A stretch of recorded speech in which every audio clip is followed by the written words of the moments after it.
जी ने श्रवण कीता है।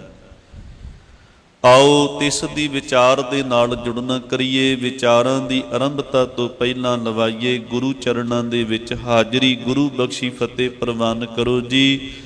वाहिगुरु जी का खालसा वाहिगुरु जी की फतेह। इस शब्द के पहलियां पदियां की आपां जदों विचार कीती सी ते गुरु जी ने आखिया सी जिहड़े गुरु नूं सेवदे ने वो वड्डे भागां वाले ने, चंगी किस्मत वाले ने। जिहड़े गुरु तो सिक्ख्या लैके गुरु तो उपदेश लैके जिंदगी जिउं रहे ने ते उन्हां दी लिव उस अकाल पुरख वाहिगुरु जी दे चरनां नाल जुड़ी रहिंदी है ते उन्हां दे मन हिरदे विच सुखां दा दाता आके वस जांदा है। शब्द दी कमाई करके उन्हां दे जीवन विच सदा ही चढ़दी कला बनी रहिंदी है। अडोल जीवन वो बतीत करदे ने। इत्थों तक आपां विचारिया सी। हुण अगले पदियां विच मेरे सतगुरु जी कह रहे ने दुख सुख करतै धुर लिख पाया।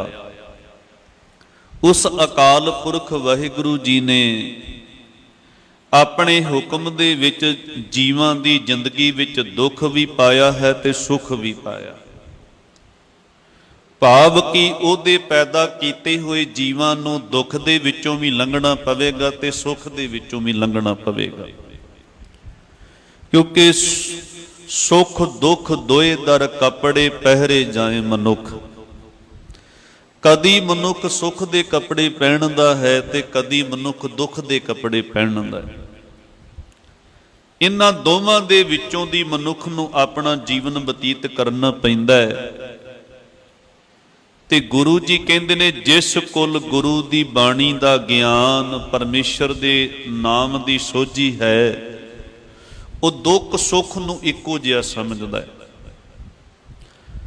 वो दुख आउण ते कलपता नहीं, परमात्मा नूं गिले शिकवे नहीं दिंदा ते सुख आउण ते परमात्मा दा शुकराना करदा है। सुख आउण ते भी उस नूं भुलदा नहीं। आम इंसान सुख आ जाए ते हंकारी बन जांदा, रब नूं भुल जांदा ते जदों दुख आवे ते उदों रब जी नूं गिले ते शिकवे करदा, मिहणे मारदा। ये दोवें बंधन ने, सुख भी बंधन है ते दुख भी बंधन है। गुरमत नूं जदों पढ़ोगे ना, गुरबाणी नूं जदों समझोगे ते गुरबाणी सुख ते दुख नूं भी बंधन कहंदी है। हुण वेखो जी, जंजीर भावें सोने दी होवे, जंजीर भावें लोहे दी होवे, है ते जंजीर ना जिहदे नाल बंदा बन्निया होया। ते जे आपां ना वेखिया जाए जदों बंदे दे जीवन विच दुख आउंदा है ते बंदा कहंदा रब मेरे नाल बड़ा माड़ा कर रिहा है, रब मेरे तो पता नहीं किहड़े जन्म दा बदला लै रिहा है, मैनू ही सारे दुख दई जा रहा है। पर बंदा भुल जांदा है भी पहली गल भी इहदे विच रब दा कोई कसूर नहीं है। जितने भी दुख तेरे जीवन विच आए ने वो तेरे अपने कर्म करके आए ने।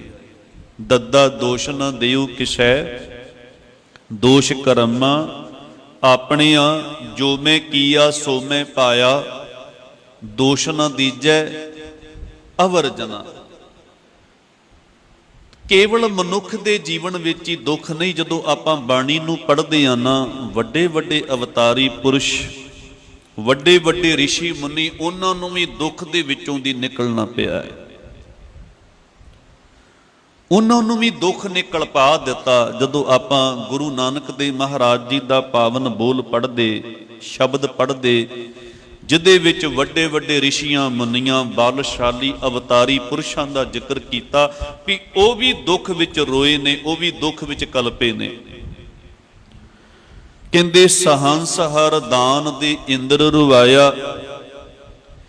इंद्र ने जदों गौतम ऋषि की पत्नी का सत भंग किया ते गौतम ऋषि ने गुस्से विच आके उन्होंने 1000 भगां का शराप दिता। जदों उहदी सारी बॉडी ते शरीर दे उत्ते इंद्र नूं अपने सुंदर स्वरूप का बड़ा माण सी भी मैं बड़ा सुंदर वां, वाकई सुंदर भी हैगा सी। ਜਦੋਂ 1000 ਭਗਾਂ ਦੇਖਦਾ ਹੈ ਤੇ ਰੋਂਦਾ ਹੈ, ਕੁਰਲਾਉਂਦਾ ਹੈ। ਕਹਿੰਦੇ ਸਹੰਸਰ ਦਾਨ ਦੇ ਇੰਦਰ ਰੁਵਾਇਆ, ਪਰਸ਼ੂਰਾਮ ਰੋਵੇ ਘਰ ਆਇਆ। ਤੇ ਪਰਸ਼ੂਰਾਮ ਜਿੰਨੇ ਕਸਮ ਖਾਧੀ ਸੀ, ਮੈਂ ਜਿੰਨੀ ਵਾਰੀ ਖੱਤਰੀ ਪੈਦਾ ਹੋਣਗੇ ਓਨੀ ਵਾਰੀ ਮਾਰਾਂਗਾ। ਇਹਨੇ ਹਜ਼ਾਰਾਂ ਲੱਖਾਂ ਖੱਤਰੀ ਖਤਮ ਕੀਤੇ। ਤੇ ਜਦੋਂ ਰਾਮਚੰਦਰ ਜੀ ਇਹਦੇ ਸਨਮੁਖ ਆਏ, ਰਾਮਚੰਦਰ ਜੀ ਦੇ ਨਾਲ ਇਹਦਾ ਮੁਕਾਬਲਾ ਹੋਇਆ ਤੇ ਰਾਮਚੰਦਰ ਜੀ ਨੇ ਇਹਦਾ ਬਲ ਖੋਲਿਆ। ਜਿਸ ਬਲ ਜਿਸ ਤਾਕਤ ਦੇ ਨਾਲ ਖੱਤਰੀਆਂ ਨੂੰ ਮਾਰਦਾ ਪਿਆ ਸੀ, ਉਹ ਬਲ ਖੋਲਿਆ।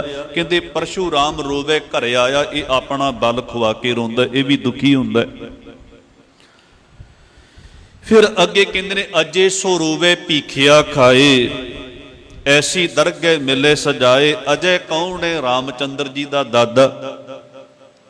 ਇਹਦੇ ਦਰ ਤੇ ਕੋਈ ਫਕੀਰ ਆਇਆ ਸੀ ਤੇ ਮਜ਼ਾਕ ਦੇ ਵਿੱਚ ਇਹਨੇ ਕੁਝ ਹੋਰ ਦਾਨ ਦੇਣ ਦੀ ਏਵਜ ਵਿੱਚ, ਬਦਲੇ ਵਿੱਚ ਉਹਦੀ ਝੋਲੀ ਵਿੱਚ ਘੋੜਿਆਂ ਦੀ ਲਿੱਦ ਪਾ ਦਿੱਤੀ। ਮਜ਼ਾਕ ਕੀਤਾ, ਪਰ ਉਹ ਰੱਬੀ ਰੂਹ ਸੀ, ਰੱਬ ਦੇ ਨਾਮ ਦੇ ਵਿੱਚ ਰੰਗਿਆ ਹੋਇਆ ਪੁਰਸ਼ ਸੀ। ਉਹਨੇ ਜਾ ਕੇ ਲਿੱਦ ਆਪਣੇ ਜਿੱਥੇ ਉਹਦਾ ਟਿਕਾਣਾ ਸੀ ਝੁੱਗੀ ਦੇ ਸਾਹਮਣੇ ਸੁੱਟ ਦਿੱਤੀ। ਉਹ ਵੱਧਦੀ ਗਈ, ਜੋ ਸਾਖੀ ਕਹਿੰਦੀ, ਜੋ ਪੁਰਾਣਾਂ ਦੇ ਵਿੱਚ ਜੋ ਗਾਤਾ ਹੈ, ਉਹ ਵੱਧਦੀ ਗਈ। ਇੱਕ ਦਿਨ ਇਹ ਅਜੇ ਜਿਹੜਾ ਹੈ ਉਹ ਸ਼ਿਕਾਰ ਖੇਡਦਾ ਖੇਡਦਾ ਉਸ ਜੰਗਲ ਦੇ ਕਿਨਾਰੇ ਗਿਆ। ਉੱਥੇ ਉਹਨਾਂ ਫਕੀਰਾਂ ਦੀ ਕੁਟੀਆ ਤੇ ਲਿੱਦ ਵੇਖੀ ਤੇ ਬੜਾ ਹੈਰਾਨ ਹੋਇਆ ਵੀ ਇੱਥੇ ਕੋਈ ਘੋੜਿਆਂ ਦਾ ਅਸਤਬਲ ਨਹੀਂ, ਕੋਈ ਘੋੜੇ ਨਹੀਂ ਤੇ ਲਿੱਦ ਦਾ ਢੇਰ ਏਡਾ ਵੱਡਾ। ਤੇ ਉੱਥੇ ਉਸ ਫਕੀਰ ਦੇ ਚੇਲੇ ਨੂੰ ਪੁੱਛ ਲਿਆ ਵੀ ਤੁਹਾਡੇ ਕੋਲ ਘੋੜਾ ਤੇ ਕੋਈ ਹੈ ਨਹੀਂ, ਅਸਤਬਲ ਤੇ ਕੋਈ ਹੈ ਨਹੀਂ, ਪਰ ਇੱਥੇ ਲਿੱਦ ਦਾ ਢੇਰ ਕਿਉਂ? ਉਸ ਫਕੀਰ ਦੇ ਚੇਲੇ ਨੇ ਆਖਿਆ ਵੀ ਸਾਡਾ ਮੁਰਸ਼ਦ, ਸਾਡਾ ਪੀਰ, ਸਾਡਾ ਫਕੀਰ ਕਿਸੇ ਰਾਜੇ ਦੇ ਦਰਬਾਰ ਵਿੱਚ ਗਿਆ ਸੀ ਤੇ ਉਹਨੇ ਮਜ਼ਾਕ ਦੇ ਨਾਲ ਉਹਦੀ ਝੋਲੀ ਵਿੱਚ ਭਿੱਖਿਆ ਰੂਪ ਦੇ ਵਿੱਚ ਲਿੱਦ ਪਾਈ ਤੇ ਦਾਨ ਵੱਧਦਾ ਹੈ ਤੇ ਉਹਨੇ ਲਿਆ ਕਰਕੇ ਇੱਥੇ ਸੁੱਟ ਦਿੱਤੀ। ਇਹ ਦਾਨ ਹੁਣ ਵੱਧਦਾ ਹੀ ਜਾ ਰਿਹਾ ਹੈ, ਇਹ ਵੱਧਦਾ ਹੀ ਜਾ ਰਿਹਾ। ਹੁਣ ਅਜੇ ਕਹਿੰਦਾ ਉਹ ਤੇ ਪਾਪ ਮੈਂ ਕੀਤਾ ਹੈ, ਉਹ ਤੇ ਮਜ਼ਾਕ ਮੈਂ ਕੀਤਾ ਸੀ। ਇਹ ਅਜੇ ਹੁਣ ਅੰਦਰ ਕੁਟੀਆ ਦੇ ਵਿੱਚ ਗਿਆ ਤੇ ਉਸ ਫਕੀਰ ਦੇ ਚਰਨਾਂ ਵਿੱਚ ਟਹਿ ਪਿਆ ਵੀ ਇਹ ਪਾਪ ਮੈਂ ਕੀਤਾ, ਇਹ ਦਾਨ ਵੱਧਦਾ ਜਾ ਰਿਹਾ ਹੈ। ਕਹਿਣ ਲੱਗੇ ਇਹ ਤੈਨੂੰ ਖਾਣੀ ਪੈਗੀ, ਤੂੰ ਦਿੱਤੀ ਹੈ ਨਾ ਮੈਨੂੰ, ਇਹ ਤੈਨੂੰ ਖਾਣੀ ਪੈਗੀ। ਕਹਿਣ ਲੱਗੇ ਇੰਨੀ ਲਿੱਦ ਇਹ ਮੈਂ ਕਿਵੇਂ ਖਾ ਸਕਦਾ? ਕਹਿਣ ਲੱਗੇ ਫਿਰ ਕੋਈ ਐਸਾ ਕੰਮ ਕਰ ਜਿਹਦੇ ਨਾਲ ਲੋਕ ਤੇਰੀ ਨਿੰਦਿਆ ਕਰਨ ਤੇ ਇਹ ਘਟੇ। ਉਹ ਕਹਿੰਦੇ ਨੇ ਉਹ ਰੱਥ ਵਿੱਚ ਸਵਾਰ ਹੋ ਕੇ ਕੁਝ ਐਸੀਆਂ ਹਰਕਤਾਂ ਕਰਨ ਲੱਗਾ, ਸਾਰਿਆਂ ਸ਼ਹਿਰ ਦੇ ਲੋਕਾਂ ਨੇ ਉਹਦੀ ਨਿੰਦਿਆ ਕੀਤੀ ਤੇ ਉਹ ਲਿੱਦ ਦਾ ਢੇਰ ਘਟ ਗਿਆ। ਪਰ ਇੱਕ ਇਸਤਰੀ ਜਿਹੜੀ ਰੱਬ ਦੇ ਨਾਮ ਵਿੱਚ ਰੰਗੀ ਹੋਈ ਸੀ ਕਹਿਣ ਲੱਗੀ ਉਹ ਮੈਂ ਲਿੱਦ ਕਿਉਂ ਖਾਵਾਂ, ਮੈਂ ਇਸ ਦੀ ਨਿੰਦਿਆ ਕਿਉਂ ਕਰਾਂ? ਉਹਨੇ ਨਹੀਂ ਨਿੰਦਿਆ ਕੀਤੀ ਤੇ ਜਿੰਨੀ ਕੁ ਲਿੱਦ ਇਹਨੇ ਪਾਈ ਸੀ ਉਨੀ ਫਿਰ ਬਚ ਗਈ। ਬੁੱਕ ਭਰ ਕੇ ਜਿਹੜਾ ਲਿੱਦ ਦਾ ਪਾਇਆ ਸੀ ਨਾ, ਉਨੀ ਕੁ ਉਹ ਲਿੱਦ ਫਿਰ ਬਚ ਗਈ। ਤੇ ਇਹ ਅਜੇ ਕਹਿੰਦਾ ਹੈ ਫਕੀਰ ਸਾਈਂ ਜੀ ਇਹ ਤੇ ਇੰਨੀ ਕੁ ਫਿਰ ਬਚ ਗਈ। ਕਹਿਣ ਲੱਗੇ ਇੰਨੀ ਕੁ ਤਾਂ ਤੈਨੂੰ ਖਾਣੀ ਪੈਗੀ, ਭਾਵੇਂ ਜੋ ਮਰਜ਼ੀ ਕਰ ਲਾ। ਉਹ ਕਹਿਣ ਲੱਗੇ ਮੈਂ ਰਾਜਾ ਹੋ ਕਰਕੇ ਮੈਂ ਘੋੜਿਆਂ ਦੀ ਲਿੱਦ ਖਾਵਾਂ?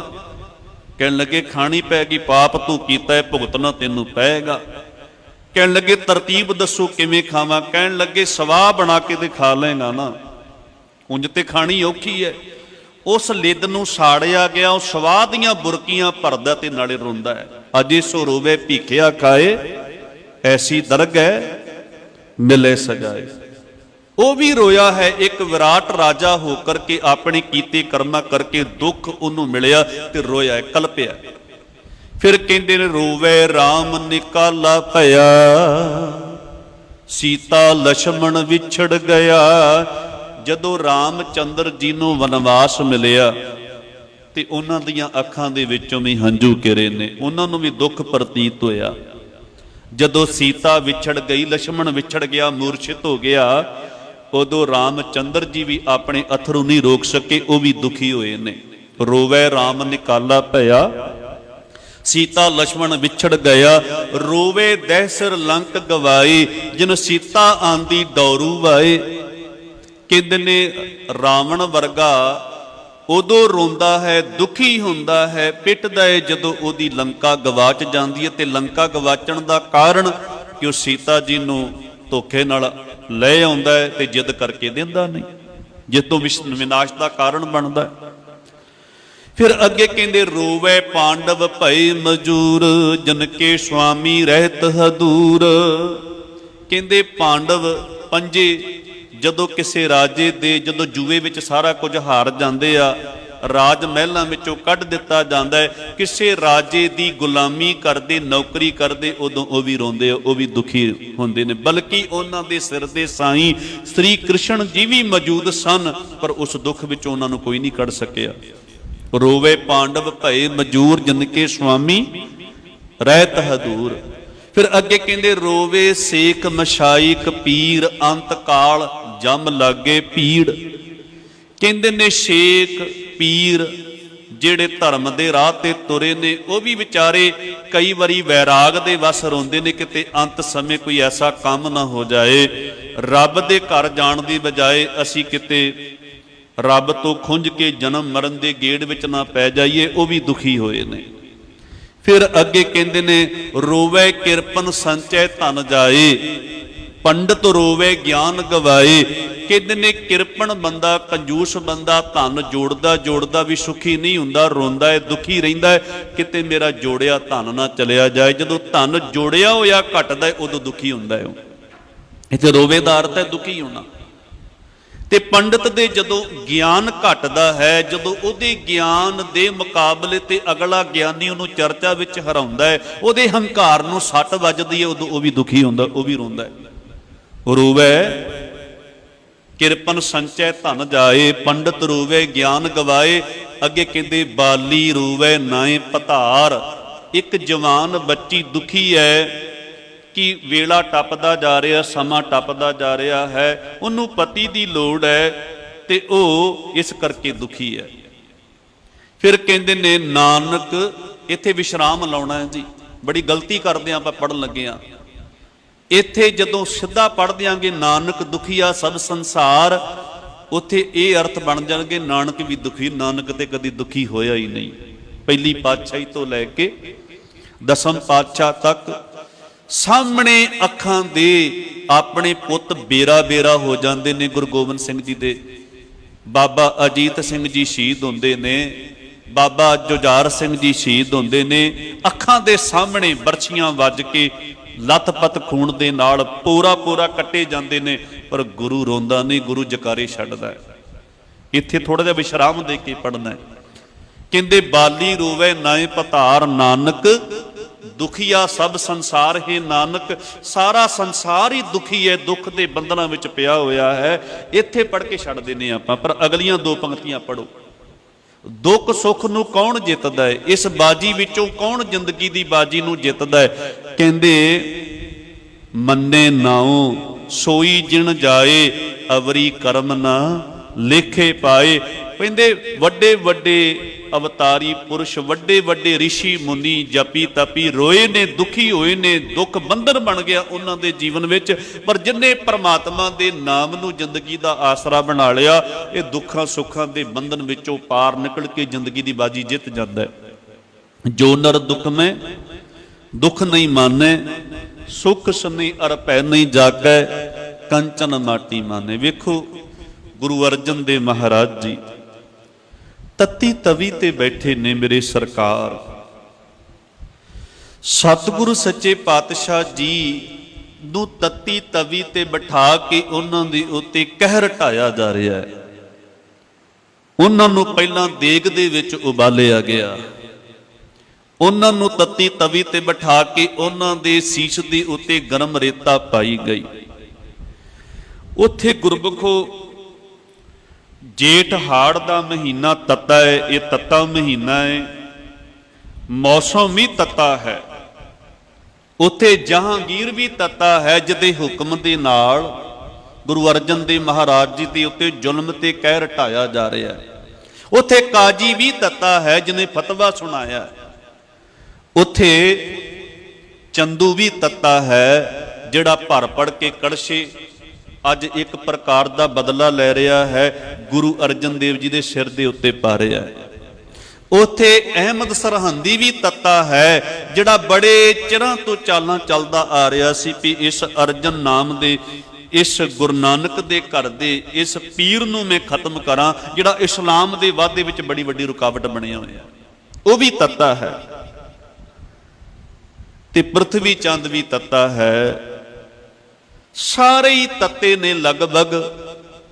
ਇਹ ਲੋਹ ਵੀ ਤੱਤੀ ਹੈ ਤੇ ਲੋਹ ਨੂੰ ਤਪਾਉਣ ਵਾਲਾ ਵੀ ਤੱਤਾ ਹੈ। ਜੇ ਕੋਈ ਸ਼ੀਤਲ ਹੈ, ਜੇ ਕੋਈ ਠੰਡਾ ਠਾਰ ਹੈ, ਤੇ ਮਾਤਾ ਭਾਨੀ ਜੀ ਦਾ ਲਾਲ ਮੇਰਾ ਗੁਰੂ ਅਰਜਨ ਦੇਵ ਮਹਾਰਾਜ ਜੀ ਇੰਨਾ ਠੰਡਾ ਹੈ, ਇੰਨਾ ਸ਼ਾਂਤ ਹੈ ਵੀ ਉਹਨੇ ਤੱਤੀ ਤਵੀ ਨੂੰ ਵੀ ਠੰਡੀ ਠਾਰ ਕਰ ਦਿੱਤਾ। ਇੰਨਾ ਸ਼ੀਤਲ ਹੈ ਮੇਰਾ ਗੁਰੂ। ਹੁਣੇ ਵੀਰ ਦਿਲਬਾਗ ਸਿੰਘ ਜੀ ਆਪ ਜੀ ਨੂੰ ਸ਼ਬਦ ਸੁਣਾ ਕੇ ਗਏ ਨੇ, ਤਪਤ ਕੜਾਹਾ ਬੁਝ ਗਇਓ ਗੁਰ ਸ਼ੀਤਲ ਨਾਮ ਦਿਓ। ਵੀ ਤਪਦਾ ਹੋਇਆ ਹਿਰਦਾ, ਕਹਿੰਦੇ ਨੇ ਇਹ ਤਪਦਾ ਹੋਇਆ ਕੜਾਇਆ ਉਦੋਂ ਬੁਝ ਗਿਆ, ਅੰਦਰੋਂ ਵਿਸ਼ੇ ਵਿਕਾਰਾਂ ਦੀ, ਤ੍ਰਿਸ਼ਨਾ ਦੀ, ਕਾਮ ਕ੍ਰੋਧ ਲੋਭ ਮੋਹ ਹੰਕਾਰ ਦੀ ਅੱਗ ਬੁਝ ਗਈ ਜਦੋਂ ਗੁਰੂ ਨੇ ਸ਼ੀਤਲਤਾ ਪ੍ਰਦਾਨ ਕਰਨ ਵਾਲਾ ਨਾਮ ਝੋਲੀ ਵਿੱਚ ਪਾ ਦਿੱਤਾ। ਨਾਮ ਦੀ ਵਰਖਾ ਹੋ ਗਈ, ਨਾਮ ਅੰਦਰ ਵਸ ਗਿਆ। ਆਪਾਂ ਗੁਰੂ ਅਰਜਨ ਦੇਵ ਮਹਾਰਾਜ ਜੀ ਦਾ ਸ਼ਹੀਦੀ ਦਿਹਾੜਾ ਮਨਾਉਂਦੇ ਆ ਤੇ ਗੁਰੂ ਜੀ ਇੰਨੇ ਸ਼ੀਤਲ ਨੇ, ਇੰਨੇ ਠੰਡੇ ਨੇ ਵੀ ਚਾਰੇ ਪਾਸੇ ਅੱਗ ਵਰਦੀ ਪਈ ਹੈ, ਤੱਤੀ ਤਵੀ ਤੇ ਬੈਠੇ ਨੇ। ਪਰ ਅੱਜ ਮੈਂ ਜਦੋਂ ਵੇਖਦਾ ਵਾਂ ਨਾ, ਜਿਹੜੀਆਂ ਬੀਬੀਆਂ ਕਿੰਨੇ ਕਿੰਨੇ ਦਿਨ ਬਾਣੀ ਪੜ੍ਹਦੀਆਂ ਸੁਖਮਨੀ ਸਾਹਿਬ ਜੀ ਦੀ, ਉਹ ਵੀ ਤੱਤੀਆਂ ਹੋਈਆਂ ਵੇਖਦਾ ਵਾਂ ਮੈਂ। ਪ੍ਰਸ਼ਾਦ ਤੋਂ ਕਹਾ ਸੁਣੀ ਹੋ ਜਾਂਦੀ ਹੈ ਜਾਂ ਮੈਕਾਂ ਤੋਂ ਲੜਾਈ ਹੋ ਜਾਂਦੀ ਹੈ। ਤੁਸੀਂ ਉਸ ਗੁਰੂ ਅਰਜਨ ਦੇਵ ਮਹਾਰਾਜ ਜੀ ਦਾ ਸ਼ਹੀਦੀ ਦਿਹਾੜਾ ਮਨਾਉਂਦੇ ਹੋ, ਜਿਹਨੂੰ ਤਪਾਉਣ ਵਾਲੇ, ਜਿਹਨੂੰ ਦੁੱਖ ਦੇਣ ਵਾਲੇ, ਕਸ਼ਟ ਦੇਣ ਵਾਲੇ ਤਾਂ ਹਾਰ ਗਏ, ਜਿਹੜਾ ਆਪ ਠੰਡਾ ਠਾਰ ਤੇ ਸ਼ੀਤਲ ਰਿਹਾ, ਜਿਹਨੂੰ ਕੋਈ ਦੁਖੀ ਨਹੀਂ ਕਰ ਸਕਿਆ। ਅੱਜ ਆਪਾਂ ਛੋਟੀਆਂ ਛੋਟੀਆਂ ਗੱਲਾਂ ਤੇ ਚਲੀਏ ਦੇ ਵਿੱਚ ਨਾਰਾਜ਼ ਹੋ ਕੇ ਇੱਕ ਦੂਜੇ ਤੋਂ ਜਾਂ ਕਲਪਦੇ ਹੋਏ ਘਰਾਂ ਨੂੰ ਜਾਂਦੇ ਆ। ਅਸੀਂ ਕੁਝ ਸਿੱਖਿਆ ਤੇ ਨਹੀਂ ਨਾ ਗੁਰੂ ਅਰਜਨ ਦੇਵ ਮਹਾਰਾਜ ਜੀ ਦੇ ਕੋਲੋਂ। ਸੋ ਬੀਬੀਓ ਮੇਰੀ ਗੱਲ ਨੂੰ ਮਾਫ ਕਰ ਦਿਓ ਜੇ, ਕਿਉਂਕਿ ਜੋ ਮੈਂ ਅੱਖਾਂ ਨਾਲ ਵੇਖਦਾ ਵਾਂ, ਜੋ ਸੁਧਾਰ ਆਉਣਾ ਚਾਹੀਦਾ ਸਾਡੇ ਜੀਵਨ ਵਿੱਚ, ਠੀਕ ਹੈ, ਬਹੁਤ ਚੰਗੀ ਗੱਲ। 40 ਦਿਨ ਆਪਾਂ ਨੇ ਗੁਰੂ ਮਹਾਰਾਜ ਜੀ ਦੀ ਅੰਮ੍ਰਿਤਮਈ ਬਾਣੀ ਨੂੰ ਪੜ੍ਹਿਆ। ਸੁਖਮਨੀ ਸੁਖ ਅੰਮ੍ਰਿਤ ਪ੍ਰਭ ਨਾਮ ਭਗਤ ਜਨਾ ਕੈ। ਇਹ ਭਗਤਾਂ ਦੇ ਹਿਰਦੇ ਵਿੱਚ ਹੀ ਵਸੀ ਹੈ ਸੁੱਖਾਂ ਦੀ ਮਣੀ, ਸਾਡੇ ਹਿਰਦੇ ਵਿੱਚ ਕਿਉਂ ਨਹੀਂ ਵਸੀ? ਅਸੀਂ ਤੇ ਬੜੀ ਪੜ੍ਹੀ ਹੈ, ਅਸੀਂ ਤੇ ਬੜਾ ਯਾਦ ਕੀਤਾ। ਫਿਰ ਹਰ ਸਾਲ ਅਸੀਂ ਯਾਦ ਕਰਦੇ ਹਾਂ, ਹਰ ਸਾਲ ਅਸੀਂ ਪੜ੍ਹਦੇ ਹਾਂ, ਫਿਰ ਵੀ ਕਲਪਦੇ ਹੋਏ ਜਾਂਦੇ ਹਾਂ, ਫਿਰ ਵੀ ਨਾਰਾਜ਼ ਹੁੰਦੇ ਹੋਏ ਜਾਂਦੇ ਹਾਂ। ਕੁਝ ਤੇ ਗੁਰੂ ਦਾ ਗਿਆਨ, ਕੁਝ ਤੇ ਅੰਸ਼ ਆਪਾਂ ਆਪਣੇ ਹਿਰਦੇ ਵਿੱਚ ਵਸਾਈਏ, ਕੁਝ ਤੇ ਸ਼ੀਤਲਤਾ ਲੈ ਕੇ ਆਈਏ। ਸਾਡੇ ਬੋਲਾਂ ਵਿੱਚ ਕੁਝ ਮਿਠਾਸ ਹੋਵੇ। ਕੋਈ ਗੱਲ ਨਹੀਂ ਜੇ ਅੱਜ ਮੈਨੂੰ ਮੈਕ ਨਹੀਂ ਮਿਲਿਆ, ਮੇਰੇ ਕੰਨਾਂ ਦੇ ਵਿੱਚ ਬਾਣੀ ਪੈ ਗਈ, ਇੰਨਾ ਹੀ ਬਹੁਤ ਹੈ, ਮੈਂ ਬਹਿ ਕੇ ਸੁਣ ਲਵਾਂਗੀ। ਕੋਈ ਗੱਲ ਨਹੀਂ ਜੀ ਅੱਜ ਮੈਨੂੰ ਬਾਣੀ ਪੜ੍ਹਨ ਦੀ ਵਾਰੀ ਨਹੀਂ ਮਿਲੀ, ਸੁਣਨਾ ਵੀ ਤੇ ਇੱਕ ਬੜੀ ਵੱਡੀ ਮਹਾਨਤਾ ਹੈ। ਸੁਣੇ ਸਿੱਧ ਪੀਰ ਸੁਰਨਾਥ, ਸੁਣੇ ਧਰਤ ਧਵਲ ਆਕਾਸ਼, ਸੁਣੇ ਦੀਪ ਲੋ ਪਾਤਾਲ, ਸੁਣੇ ਪੋਏ ਨਾ ਸਕੈ ਕਾਲ, ਨਾਨਕ ਭਗਤਾਂ ਸਦਾ ਵਿਗਾਸ। ਸੁਣਿਐ ਦੁੱਖ ਪਾਪ ਕਾ ਨਾਸ, ਮੇਰੇ ਪਾਪ ਕੱਟੇ ਜਾਣਗੇ, ਮੇਰੇ ਦੁੱਖ ਕੱਟੇ ਜਾਣਗੇ। ਜੇ ਮੈਨੂੰ ਪੜਨ ਦੀ ਵਾਰੀ ਨਹੀਂ ਮਿਲੀ, ਮੈਨੂੰ ਸੁਣਨ ਦੀ ਵਾਰੀ ਤੇ ਮਿਲੀ ਆ ਨਾ, ਸੱਚ ਜਾਣਿਓ ਪੜਨ ਦੇ ਨਾਲੋਂ ਸੁਣਨਾ ਬੜਾ ਔਖਾ ਜੇ। ਹਰ ਇੱਕ ਬੰਦਾ ਚਾਹੁੰਦਾ ਮੈਂ ਕੁਝ ਨਾ ਕੁਝ ਮੈਕ ਤੇ ਬੋਲ ਜਾਵਾਂ, ਕੁਝ ਨਾ ਕੁਝ ਸੁਣਾਵਾਂ, ਪਰ ਸੁਣਾ ਨਾ। ਇੱਥੋਂ ਅਸੀਂ ਧਰਮ ਦੇ ਮਾਮਲੇ 'ਚ ਫੇਲ ਹੋ ਜਾਂਦੇ ਹਾਂ। ਸੋ ਥੋੜੇ ਬਹੁਤ ਗੁਣ ਤੇ ਆਪਣੇ ਜੀਵਨ ਵਿੱਚ ਲੈ ਕੇ ਆਈਏ, ਸਹਿਨਸ਼ੀਲਤਾ ਲੈ ਕੇ ਆਈਏ, ਥੋੜੀ ਜੀ ਮਿਠਾਸ ਅੰਦਰ ਲੈ ਕੇ ਆਈਏ, ਥੋੜਾ ਜਿਹਾ ਜਰਨਾ ਸਿੱਖੀਏ ਆਪਣੇ ਜੀਵਨ ਦੇ ਵਿੱਚ। 40 ਦਿਨਾਂ ਦੇ ਵਿੱਚ ਕੁਝ ਨਾ ਕੁਝ ਤੇ ਆਪਾਂ ਸਿੱਖੀਏ ਨਾ। ਏਡੇ ਮਹਾਨ ਗੁਰੂ ਦਾ, ਸ਼ਾਂਤੀ ਦੇ ਪੁੰਜ ਦਾ, ਨਿਮਰਤਾ ਦੇ ਪੁੰਜ ਦਾ, ਸ਼ੀਤਲਤਾ ਦੇ ਪੁੰਜ ਦਾ ਤੁਸੀਂ ਪੁਰਬ ਮਨਾਉਂਦੇ ਹੋ, ਫਿਰ ਵੀ ਹਿਰਦੇ ਵਿੱਚ ਸਹਿਜ ਨਹੀਂ ਆਇਆ। ਇੱਥੇ ਤੇ ਬਾਬਾ ਕਬੀਰ ਸਾਹਿਬ ਜੀ ਦਾ ਇਹ ਸ਼ਬਦ ਢੁਕਦਾ ਹੈ, ਕਿਆ ਪੜੀਏ ਕਿਆ ਗੁਨੀਏ क्या वेद पुराना सुनिए, बड़े सुने क्या होई, जो सहज न मिलियो सोई। पढ़न सुनन चलिए दे विच हाजरी भरन दा भाव सी मेरे अंदर सहज आ जांदा, मेरे अंदर अडोलता आ जाती। मैं प्रसाद वरताउण लग्गिया जां लैण लग्गिया कोई होछापन ना करदा, मेरे अंदर सहजता आ जाती। पर नहीं, रोज मैनू शिकायत करते सन सेवादार भाई साहब जी, तुसीं आके प्रसाद वरतन वेले वेख्या करो की हुंदा है। नहीं, ये सब चीज़ां साडे जीवन विच ये गल्लां नहीं होणीआं चाहीदियां। बड़ी सहजता, बड़ा प्रेम, बड़ा टिकाऊ साडे जीवन विच होण। तत्ती तवी ते बह के भी इन्नी सहजता, इन्ना टिका गुरु अर्जन देव जी दे अंदर। हैरान हो जाईदा सतगुर सच्चे पातशाह जी दे इस पावन शहीदी दिहाड़े नूं पढ़ सुन के विचार करके। क्योंकि पढ़न सुनन ते विचारन दा भाव यही है कि कुछ गुण साडे जीवन विच आ जाण। बाबाणियां कहाणियां पुੱਤ सपुੱਤ करेन, इन्हां नूं आपां पुੱਤਰ बन के सपुੱਤਰ बन के गाउणा है, पढ़ना है, विचारना है, पर इन्हां नूं मनना भी है, जीवन विच लैके भी आउणा है। सो गुरु पातशाह जी नूं बड़े कष्ट दिते गए, बड़ा कहर ढाया गया, तशीए दिते गए। गुरु महाराज जी नूं डलाउण दा यतन किया गया, पर सतगुर जी इन्ने ठंडे, इन्ने शीतल, इन्ने पावन, जालम हार गया, गुरु नूं डुला ना सकिया, गुरु तो ईण ना मनवा सकिया। गुरु पातशाह जी की जित होंदी है। उन्हां दा एक ख्याल सी कि गुरु अर्जन देव महाराज जी नूं असीं शहीद कर देंगे, गुरु नानक दे घर दे विचों उठन वाली जिहड़ी आवाज़ है सच दी, उहदा भोग पै जाएगा। इस घर दे विच हुण कोई सच दी गल नहीं करेगा। जो हुकूमत, जो प्रजा उत्ते डुलम ढा रही है, इस घर दे विच हुण राजे शी मुकदम कुत्ते नहीं कोई आखेगा। इस घर दे विच हुण वरण वंड, जात पात, कर्म कांडा दे खिलाफ कोई नहीं बोलेगा। ਇਹ ਸੀ ਉਹਨਾਂ ਦੀ ਮਨਸ਼ਾ। ਪਰ ਗੁਰੂ ਅਰਜਨ ਦੇਵ ਮਹਾਰਾਜ ਜੀ ਨੇ ਜਹਾਂਗੀਰ ਨੂੰ ਮੁਖਾਤਿਬ ਹੋ ਕੇ ਆਖਿਆ ਸੀ, ਮੇਰੀ ਸਦਾ ਕੋ ਦਬਾਨਾ ਤੋਂ ਮਮਕਨ ਹੈ, ਪਰ ਵਕਤ ਕੀ ਰਫਤਾਰ ਕੋ ਕੌਣ ਰੋਕੇਗਾ। ਫਸ਼ੀਲੋ आहत बहुत बुलंद सही, पर हयात की ललकार को कौन रोकेगा। कहन लगे, जहांगीर अज तू मेरी आवाज नूं कुछ समा बंद कर सकदा है, पर सदीवी तौर ते इहनूं बंद नहीं कर सकदा। मेरी सदा को दबाना तो मुमकिन है, पर वक्त की रफ्तार को कौन रोकेगा। पर समा अपनी चाले चलदा जा रहा। किन्ना चिर गुरु नानक दे घर दे विचों निकलण वाली सच दी आवाज नूं तू ताला लाएगा। तू सोच रहा है भी गुरु अर्जन नूं खत्म करके तू सच दा भोग पा देगा। कहण लगे, नहीं।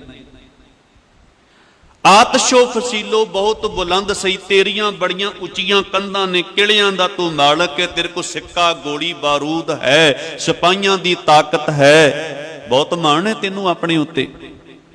आतशो फसीलो बहुत बुलंद सही, मगर हयात की ललकार को कौन रोकेगा। तेरियां इन्हां किलियां दे बराबर मैं किले बनाउण वाला अगे जिम्मेवारी ला आया। अकाल तख्त साहिब दी रचना करन वाला मैं ला आया। तेरे इन्हां शस्त्रां नूं खुंडियां करन वाला, मीरी पीरी दी किरपान पहनाउण वाला मैं आगू अपना गुरु हरगोबिंद मैं गद्दी ते बिठा आया। मगर हयात की ललकार को कौन रोकेगा। मेरे ख्यालों की परवाज को रोकने वाले हर गोबिंद की तलवार को कौन रोकेगा। मेरे ख्यालों नूं कुछ चिर वास्ते तू रोक सकदा है, तेरे कोल ताकत है, पर इन्हां ख्यालों नूं हुण वेखी हर गोबिंद की तलवार किवें जिउंदा रखदी है। हुण तेरी तलवार दा मुकाबला हर गोबिंद की तलवार करेगी। वाकई गुरु हरगोबिंद महाराज जी ने मुकाबला किया, क्योंकि सच नूं कोई दबा नहीं सकता। सच नूं कुचलन दा, सच नूं थोड़ा जिहा दबाण दी ਜ਼ਾਲਮ ਕੋਸ਼ਿਸ਼ ਕਰਦੇ ਰਹੇ ਨੇ, ਸੱਚ ਨੂੰ ਨੁਕਸਾਨ ਪਹੁੰਚਾਉਣ ਦੀ ਕੋਸ਼ਿਸ਼ ਕਰਦੇ ਰਹੇ ਨੇ, ਪਰ ਸੱਚ ਨੂੰ ਕੋਈ ਖਤਮ ਨਹੀਂ ਕਰ ਸਕਿਆ। ਜਦੋਂ ਸੱਚ ਖਤਮ ਹੋ ਗਿਆ ਨਾ, ਸੰਸਾਰ ਖਤਮ ਹੋ ਜਾਏਗਾ। ਸੱਚ ਜਿਉਂਦਾ ਰਹਿੰਦਾ। ਝੂਠਿਆਂ ਦੀ ਹਾਰ ਹੁੰਦੀ ਹੈ, ਤੇ ਉਹ ਝੂਠਿਆਂ ਦੀ ਵਾਕਈ ਹਾਰ ਹੋਈ। ਗੁਰੂ ਅਰਜਨ ਦੇਵ ਮਹਾਰਾਜ ਜੀ ਨੇ ਉਹਨਾਂ ਜ਼ਾਲਮਾਂ ਦੇ ਈਣ ਨਹੀਂ ਮੰਨੀ, ਆਪਣੇ ਆਪ ਨੂੰ ਉਹਨਾਂ ਨੇ ਸੱਚ ਤੋਂ ਕੁਰਬਾਨ ਕਰਵਾ ਲਿਆ। ਐਸੇ ਮਹਾਨ ਸਤਿਗੁਰੂ ਜੀ ਦਾ ਸ਼ਹੀਦੀ ਦਿਹਾੜਾ ਮਨਾ ਰਹੇ ਹੋ। ਉਸ ਗੁਰੂ ਨੂੰ ਅਨੇਕਾਂ ਦੁੱਖ ਦਿੱਤੇ ਗਏ, ਅਨੇਕਾਂ ਤਸੀਹੇ ਉਹਦੇ ਉੱਤੇ ਢਾਏ ਗਏ, ਤੇ ਉਹ ਗੁਰੂ ਅਡੋਲ ਰਿਹਾ। ਦੁੱਖ ਸੁੱਖ ਵਿੱਚੋਂ ਉੱਪਰ ਉੱਠੀ ਹੋਈ ਉਹ ਪਰਮ ਆਤਮਾ ਸੀ, ਪ੍ਰਤੱਖ ਹਰ ਸੀ ਉਹ ਗੁਰੂ ਅਰਜਨ ਦੇਵ ਮਹਾਰਾਜ ਜੀ। ਸੋ ਐਸੇ ਗੁਰੂ ਦੇ ਪੁਰਬ ਆਪਾਂ ਮਨਾਉਂਦੇ ਹਾਂ, ਤੇ ਆਪਾਂ ਨੂੰ ਥੋੜਾ ਜਿਹਾ ਉਹਨਾਂ ਦੇ ਨਕਸ਼ੇ ਕਦਮ ਤੇ ਤੁਰਨਾ ਚਾਹੀਦਾ। ਥੋੜੀ ਜਿਹੀ ਸ਼ਾਂਤੀ, ਥੋੜਾ ਜਿਹਾ ਟਿਕਾ, ਥੋੜੀ ਜਿਹੀ ਸਹਿਣਸ਼ੀਲਤਾ, ਇਹ ਗੁਣ ਆਪਣੇ ਜੀਵਨ ਵਿੱਚ ਲੈ ਕੇ ਆਉਣੇ ਚਾਹੀਦੇ ਨੇ। ਤਾਂ ਹੀ ਗੁਰੂ ਅਰਜਨ ਦੇਵ ਜੀ ਸਾਡੇ ਉੱਤੇ ਖੁਸ਼ ਹੋਣਗੇ। ਸੋ ਮੈਂ ਆਪਣੇ ਵਿਸ਼ੇ ਵੱਲ ਆਵਾਂ ਜੀ। ਦੁੱਖ ਸੁੱਖ ਕਰਤੇ ਧੁਰ ਲਿਖ ਪਾਇਆ। ਉਸ ਅਕਾਲ ਪੁਰਖ ਵਾਹਿਗੁਰੂ ਜੀ ਨੇ ਹਰ ਇੱਕ ਇਨਸਾਨ ਦੇ ਅੰਦਰ ਦੁੱਖ ਵੀ ਪਾਇਆ ਤੇ ਸੁੱਖ ਵੀ ਪਾਇਆ। ਇਸ ਬੰਦੇ ਨੂੰ ਦੁੱਖਾਂ ਸੁੱਖਾਂ ਦੇ ਵਿੱਚੋਂ ਦੀ ਲੰਘਣਾ ਪੈਣਾ ਹੈ। ਹੁਣ ਆਮ ਬੰਦੇ ਦੇ ਜੀਵਨ ਵਿੱਚ ਜਦੋਂ ਦੁੱਖ ਆਉਂਦਾ ਹੈ, ਬੰਦਾ ਕਹਿੰਦਾ ਰੱਬ ਪਤਾ ਨਹੀਂ ਕਿਹੜੇ ਜਨਮਾਂ ਦਾ ਵੈਰ ਮੇਰੇ ਨਾਲ ਕੱਢਦਾ ਪਿਆ ਹੈ, ਮੇਰੇ ਜੀਵਨ ਵਿੱਚ ਦੁੱਖ। ਤੁਸੀਂ ਹੈਰਾਨ ਹੋਵੋਗੇ, ਗੁਰੂ ਅਰਜਨ ਦੇਵ ਮਹਾਰਾਜ ਜੀ ਦੇ ਜੀਵਨ ਵਿੱਚ ਜਿੰਨੇ ਦੁੱਖ ਆਏ ਨੇ, ਗੁਰੂ ਗੋਬਿੰਦ ਸਿੰਘ ਮਹਾਰਾਜ ਜੀ ਦੇ ਜੀਵਨ ਵਿੱਚ ਜਿੰਨੇ ਦੁੱਖ ਆਏ ਨੇ, ਇੱਕ ਇੱਕ ਘੜੀ ਭਿਆਨਕ ਦੁੱਖਾਂ ਦੇ ਵਿੱਚੋਂ ਉਹਨਾਂ ਨੇ ਗੁਜ਼ਾਰੀ ਹੈ। ਤੇ ਆਪਾਂ ਥੋੜੀ ਜੀ ਬਾਣੀ ਪੜ੍ਹ ਕੇ, ਥੋੜਾ ਜਿਹਾ ਪਾਠ ਪੂਜਾ ਕਰਕੇ, ਜੇ ਦੁੱਖ ਆ ਗਿਆ ਤੇ ਗੁਰੂ ਨੂੰ ਗਿਲੇ ਸ਼ਿਕਵੇ ਕਰਦੇ ਆ, ਤੇ ਧਾਰਮਿਕ ਪੁਰਸ਼ ਗੁਰੂ ਸਾਹਿਬਾਨਾਂ ਨੂੰ ਤਾਂ ਵੀ ਦੁੱਖ ਆਇਆ ਹੈ, ਉਹਨਾਂ ਕਿਉਂ ਨਹੀਂ ਗਿਲਾ ਸ਼ਿਕਵਾ ਕੀਤਾ? ਕਿਉਂਕਿ ਦੁੱਖ ਸੁੱਖ ਇਸ ਵਹਿਣ ਦੇ ਵਿੱਚੋਂ ਹਰ ਇੱਕ ਇਨਸਾਨ ਨੂੰ ਗੁਜ਼ਰਨਾ ਪਿਆ ਹੈ। ਪੀਰਾਂ ਫਕੀਰਾਂ ਨੂੰ ਵੀ ਗੁਜ਼ਰਨਾ ਪਿਆ ਹੈ, ਪਰ ਉਹਨਾਂ ਦੇ ਜੀਵਨ ਯਾਪਨ ਕਰਨ, ਉਹਨਾਂ ਦੇ ਇਹਦੇ ਵਿੱਚੋਂ ਦੀ ਲੰਘਣ ਤੇ ਸਾਡੇ ਇਹਦੇ ਵਿੱਚੋਂ ਦੀ ਲੰਘਣ ਦਾ ਫਰਕ ਹੈ। ਉਹ ਕਲਪੇ ਨਹੀਂ, ਉਹ ਦੁਖੀ ਨਹੀਂ ਹੋਏ, ਉਹਨਾਂ ਨੇ ਗਿਲਾ ਸ਼ਿਕਵਾ ਨਹੀਂ ਕੀਤਾ, ਪਰ ਅਸੀਂ ਕਰ ਜਾਂਦੇ ਹਾਂ। ਕਿਉਂਕਿ ਦੁੱਖ ਸੁੱਖ ਇਹਨਾਂ ਬੰਧਨਾਂ ਨੂੰ ਉਹਨਾਂ ਨੇ ਆਪਣੇ ਜੀਵਨ ਵਿੱਚੋਂ ਕੱਢ ਦਿੱਤਾ ਸੀ। ਯਾਦ ਰੱਖਿਓ, ਧਰਮ ਕਮਾਉਣ ਵਾਲੇ ਨੂੰ ਵੀ ਦੁੱਖ ਵਿੱਚੋਂ ਲੰਘਣਾ ਪਵੇਗਾ।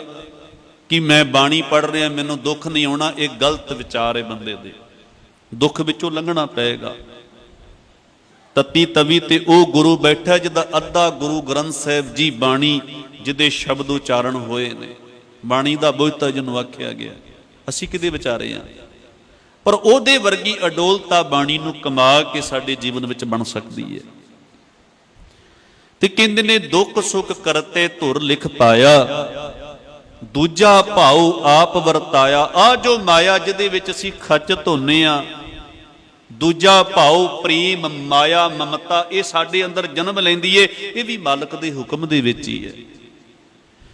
ਮਾਇਆ ਕੀ ਹੈ? ਸੰਸਾਰ। ਜੇ ਸੰਸਾਰ ਨਾ ਪੈਦਾ ਕਰੇ ਤੇ ਸਾਡੀਆਂ ਲੋੜਾਂ ਸੰਸਾਰ ਦੇ ਵਿੱਚੋਂ ਪੂਰੀਆਂ ਕਿੱਥੋਂ ਹੋਣ? ਪਰ ਮਾਇਆ ਦਾ ਪ੍ਰਭਾਵ, ਦੁੱਖਾਂ ਸੁੱਖਾਂ ਦਾ ਪ੍ਰਭਾਵ ਸਾਡੇ ਉੱਤੇ ਨਾ ਪਵੇ, ਇਹਦੇ ਮੋਹ ਵਿੱਚ ਨਾ ਖਚਤ ਹੋਈਏ।